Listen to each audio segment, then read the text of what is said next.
परीक्षा लागू की गई है और इसमें कक्षा 9वीं से 12वीं की कक्षाओं के एक जैसा पेपर होगा। पेपर भी बीकानेर निदेशालय से प्रिंट होकर के आए हैं। राजसमंद जिले में अर्धवार्षिक परीक्षा के लिए इस बार पेपर बीकानेर निदेशालय से बालकृष्ण स्कूल कांकरोली केंद्र पहुंचे। आपको बता दें कि कांकरोली केंद्र पर सीडीओ मुकुट बिहारी शर्मा, डीईओ नूतन प्रकाश जोशी ने अर्धवार्षिक परीक्षा के पेपर लिए और पूरी सुरक्षा के साथ सभी 8 ब्लॉक के सीबीओ को पेपर वितरित किए गए। सीबीओ ने यह पेपर अपने अपने क्षेत्र के पीईओ को दिया है और इन पेपर की सुरक्षा के लिए इन्हें पुलिस थानों या पुलिस चौकी में रखवाने के निर्देश दिए हैं। आपको बता दें कि निजी स्कूल संचालकों को संबंधित पीईओ से परीक्षा शुरू होने के आधे घंटे पहले ही पेपर दिया जाएगा। जिन स्कूलों से पेपर थाने या पुलिस चौकी दूर है, वहां पर स्थानीय स्टाफ की ड्यूटी तैनात की गई है।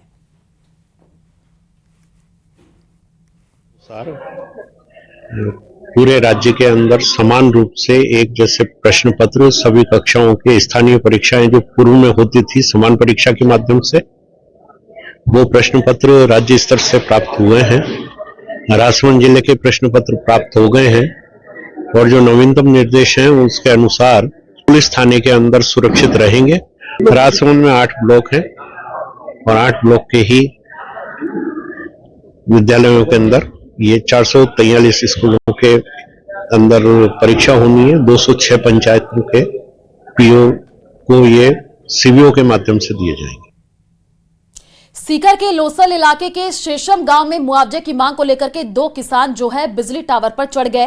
किसानों के खेत से हाई टेंशन लाइन डाली जा रही है और इसको लेकर के काफी दिन से किसान मुआवजे की मांग कर रहे हैं। आज 2 किसान बिजली के टावर पर चढ़ गए। सूचना पर पुलिस और प्रशासन के आला अधिकारी मौके पर पहुंचे। इस दौरान पुलिस और ग्रामीणों के बीच में विवाद भी हुआ और ग्रामीणों ने पुलिस पर महिलाओं से दुर्व्यवहार का आरोप लगाया है।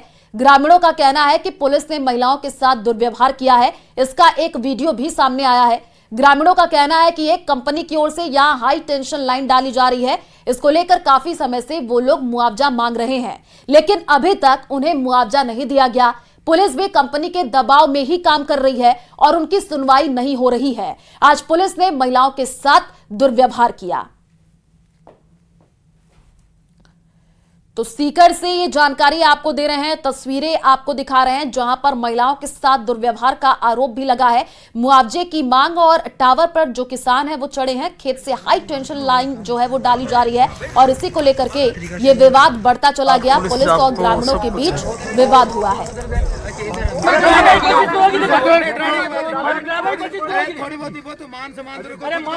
वीडियो बने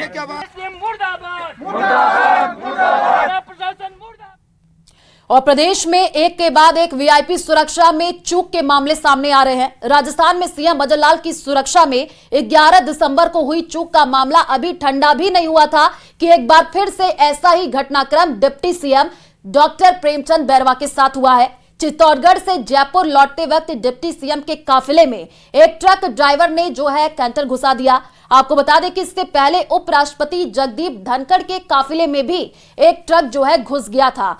तो सीएम के काफिले में कार घुसी, डिप्टी सीएम के काफिले में जो है टैंकर घुसा है और अब ये मामले लगातार बढ़ते जा रहे हैं क्योंकि कई बार सुरक्षा में अब चूक जो है देखने को मिल रही है। 3 तस्वीरें आपको दिखा रहे हैं। पहली जो तस्वीर है सीएम के काफिले में जब कार घुसी थी तब की ये तस्वीर आपको दिखा रहे हैं और डिप्टी सीएम के काफिले में टैंकर घुसा था, दूसरी वही तस्वीर है। तीसरी जो तस्वीर उपराष्ट्रपति के काफिले में जो है ट्रक घुसा था। तो लगातार जो है सुरक्षा में चूक का ये मामला बढ़ता जा रहा है। वीवीआईपी नेताओं की सुरक्षा में क्या सेंधमारी हो रही है। 5 दिन में 3 बार सुरक्षा में चूक दिखी है।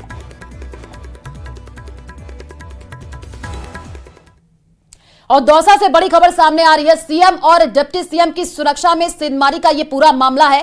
कैबिनेट मंत्री कर्नल राज्यवर्धन सिंह राठौड़ का बयान सामने आया है। सुरक्षा में सेंधमारी की घटनाओं की पुलिस जांच कर रही है। हमारी कोशिश आगे यही है कि ऐसी घटनाओं की जो है पुनरावृत्ति ना हो और सुरक्षा के दौरान जनता को परेशानी ना हो। राज्यवर्धन राठौड़ का यह बड़ा बयान सामने आया है। दौसा से ये जानकारी आपको देना है। वीआईपी सुरक्षा में सेंधमारी का ये पूरा मामला है और उसी को लेकर के राज्यवर्धन राठौड़ का बड़ा बयान सामने आया है। उन्होंने कहा है कि अब इस पूरे मामले की जांच और भी ज्यादा तेज कर दी गई है। पुलिस जांच कर रही है और हमारी कोशिश यही है कि आगे ऐसी कोई भी घटना ना हो, सुरक्षा के दौरान जनता को परेशानी ना हो। घटनाओं को एक एक घटनाओं के ऊपर एक तरह से इंक्वायरी पुलिस अपने अपने लेवल पे अपने स्तर पर करती है कि क्या मंशा थी, क्या किसी की गलती थी, क्या किसी ने जानबूझ के करा था। ये सब इसके ऊपर इंक्वायरी करके आगे किस तरह से बेहतर करना है आगे, ताकि जनता को भी असहूलियत ना हो और जो वीआईपी मूवमेंट रहता है तेज गति से कई जगह जाना पड़ता है, उसके अंदर भी कोई व्यवस्था नहीं हो, अव्यवस्था नहीं हो, उसकी पूरी ठीक। जयपुर में सरकार के 1 साल पूरे होने पर बीजेपी प्रदेश कार्यालय पर पीसी हुई, जिसमें पीएम मोदी के राजस्थान दौरे की जानकारी दी गई। राजेंद्र राठौड़ ने कहा कि 17 दिसंबर को दादिया गांव में पीएम मोदी आ रहे हैं, जिसमें 52,000 बूथ से पार्टी के समर्पित कार्यकर्ता लाभार्थी पीएम का अभिनंदन करेंगे। तो प्रेस कॉन्फ्रेंस की गई और पीएम मोदी का जयपुर दौरा रहने वाला है, उसी को लेकर के जानकारी इस प्रेस कॉन्फ्रेंस में दी गई है। दादिया गांव में पीएम मोदी जो है रैली करेंगे। 17 दिसंबर को प्रधानमंत्री नरेंद्र मोदी का जयपुर दौरा रहने वाला है और इसी को लेकर के प्रेस कॉन्फ्रेंस की गई और तमाम तरीके की जानकारी दी गई। और 17 तारीख को दादिया गांव में सरकार के पहली वर्षगांठ पर दुनिया के सबसे लोकप्रिय नेता नरेंद्र मोदी जी आ रहे हैं। हमने लक्ष्य रखा है कि अब तक जयपुर में जितनी भी सभाएं हुई हैं, जितने भी सम्मेलन हुए हैं, उन सब का रिकॉर्ड हम तोड़ें। इस सम्मेलन के अंदर राजस्थान के अंदर 52,000 बूथ से पार्टी के समर्पित कार्यकर्ता और वो लोग जिनको केंद्र और राज्य सरकार की योजना से लाभ मिला है, प्रधानमंत्री जी का अभिनंदन करने आ रहे हैं।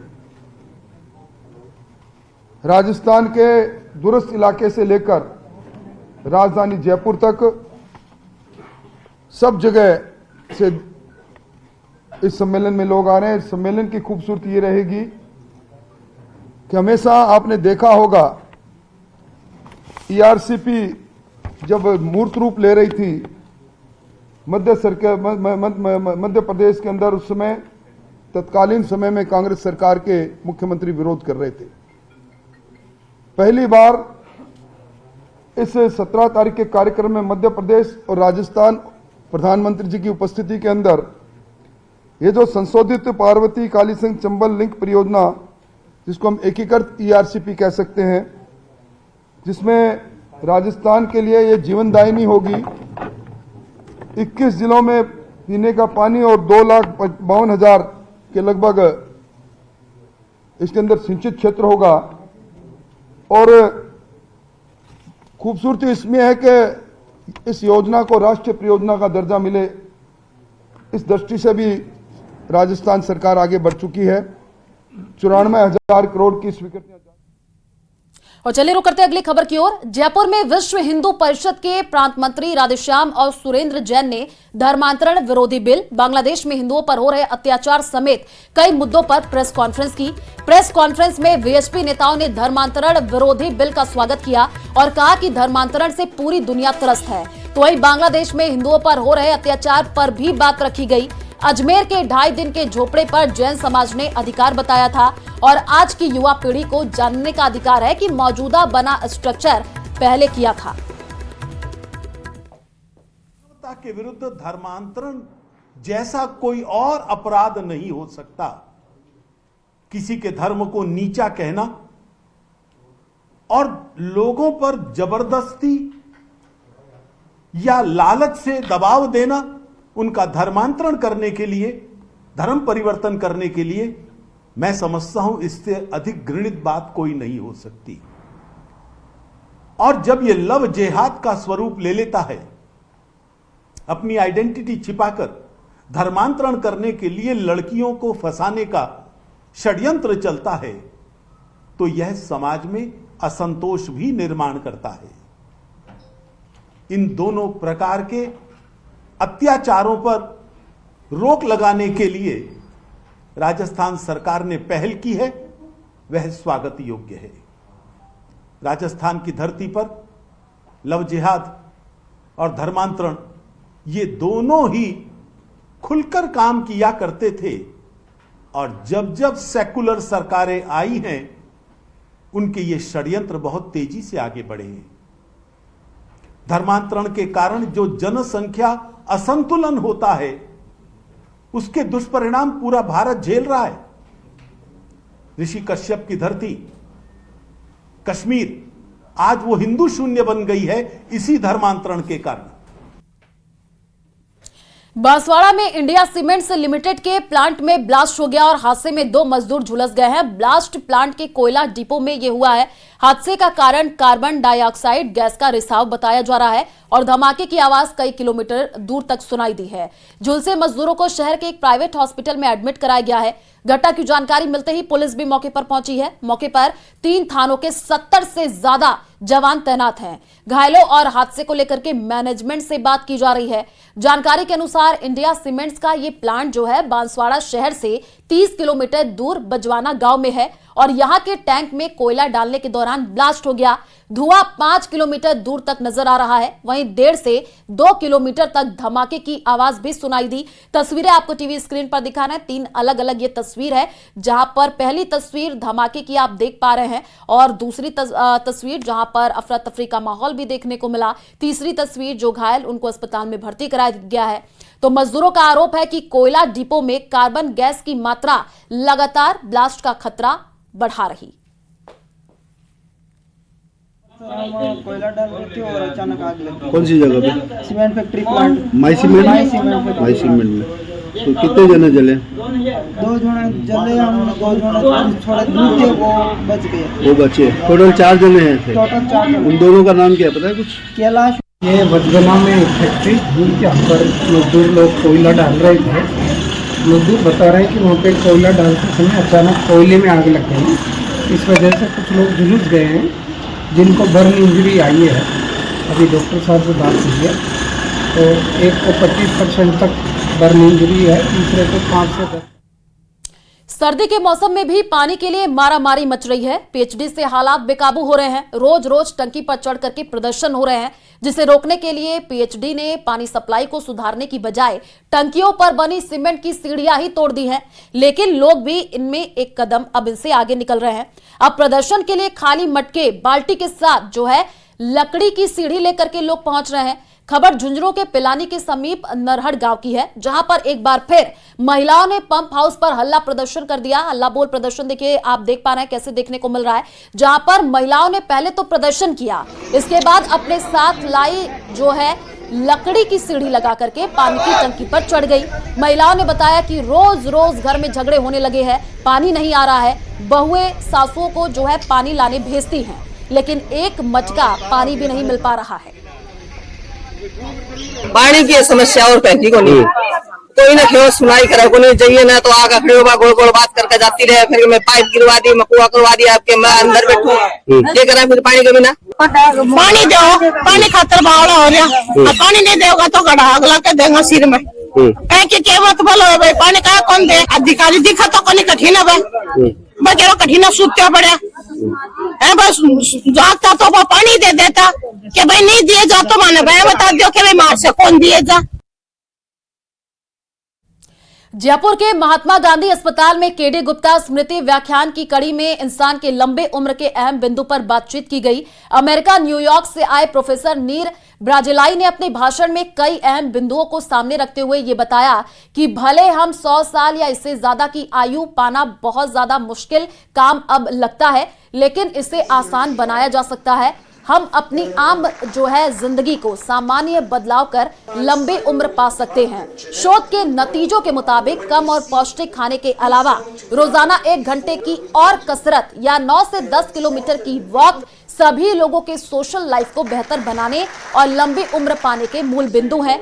इस मामले में आपको बता दें कि कई तरीके की उन्होंने जानकारी दी है। तस्वीरें भी आपको टीवी स्क्रीन पर दिखा रहे हैं। जयपुर से ये जानकारी, जहां पर दीर्घायु के अहम विषय पर जो है बातचीत की गई।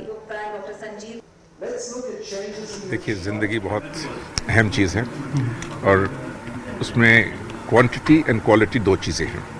तो हमको अपनी ज़िंदगी में क्वालिटी ऐड करनी है क्वांटिटी के साथ। सिर्फ क्वांटिटी के साथ हमारा मकसद हल नहीं होता। आई कैन बी ओल्ड, बूढ़ा हो जाऊंगा मैं, लेकिन अगर मैं उसमें क्वालिटी नहीं डालूंगा, it does not serve a purpose.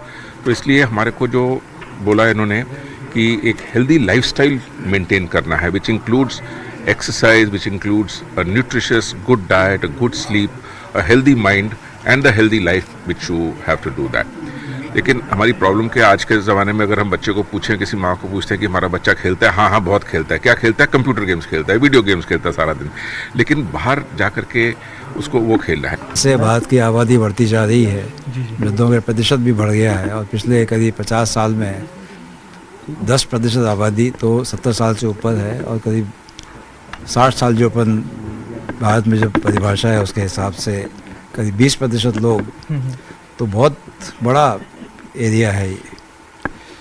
जैसे जैसे उम्र के साथ स्वस्थ कैसे रहा जाए इसके बारे में अपने ऋषि मुनि तो सैकड़ों सालों से बोल रहे हैं कि अगर अपन पूरी परिभाषा योग की है, सब की रखें तो उससे स्वस्थ रहा जा सकता है, स्वस्थ एजिंग को प्राप्त किया जा सकता है। सो दीर्घायु की आजादी के 7 दशक बाद भी सिरोही की ग्राम पंचायत कृष्णगंज के गांव सिमटी खेड़ा फली के बच्चे स्कूल के भवन के लिए तरस रहे हैं। यहां झोपड़ी में स्कूल चलाया जा रहा है, बांस बल्लियों पर तिरपाल डालकर स्कूल संचालित किया जा रहा है, जबकि सिमटी खेड़ा फली गांव जिला मुख्यालय से महज 30 किलोमीटर की दूरी पर है। स्कूल भवन नहीं होने से छात्रों की संख्या घटकर 67 से 37 तक पहुंच गई है, जबकि 1.5 साल पहले स्कूल भवन के लिए शिलान्यास किया जा चुका है, लेकिन अभी तक भवन निर्माण के लिए वन विभाग की अनुमति नहीं मिल पाई है। आदिवासी आबादी बाहुल्य सिमटी खेड़ा फली में 14 सितंबर 2021 को राजकीय प्राथमिक विद्यालय स्वीकृत कर उसका संचालन शुरू किया गया था।